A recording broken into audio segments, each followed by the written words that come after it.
ನಮ್ಮ ಮುಖ್ಯಮಂತ್ರಿಯವರಿಗೂ ಮಾತನಾಡ್ತೇನೆ. Independent agency, ಸ್ವತಂತ್ರ ಒಂದು ತನಿಖಾ ಸಂಸ್ಥೆಯಿಂದ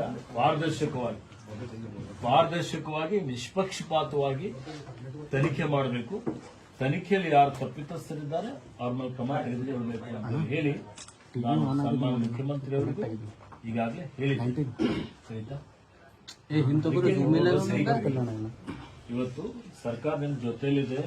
ನಾನು ನಿಮ್ಮ MLA ಇದ್ದೀನಿ, ಮಂತ್ರಿ ಇದ್ದೀನಿ, ಜಿಲ್ಲಾ ಉಸ್ತುವಾರಿ ಮಂತ್ರಿನೂ ಇದ್ದೇನೆ, ನಮ್ಮ ಕ್ಷೇತ್ರದವರು ಇದ್ದೀರಿ. ನನಗೆ ಇವತ್ತು ಎಲ್ಲ ವಿಷಯಗಳಿದೆ ಅಂತ ನನಗೆ ಒಂದು ಫೋನ್ ಮುಖಾಂತರ ಯಾರು ಹೇಳಿಲ್ಲ, ನನ್ನ ಗಮನಕ್ಕೂ ಬಂದಿಲ್ಲ.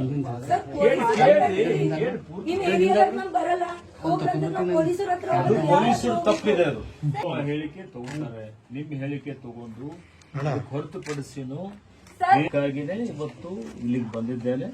100ಕ್ಕೆ 100% ನಿಮ್ಮ ಪರಿವಾರಕ್ಕೆ ಮತ್ತೆ ಸಚಿನ್ಗೆ ನ್ಯಾಯ ಕೊಡಿಸುವಂತ ಕೆಲಸ ನಾವು ಮಾಡ್ತೀವಿ. ನೀವು ವಿಶ್ವಾಸ ಇದ್ದೀರಿ. ಅರ್ಥ ಆಯ್ತಾ?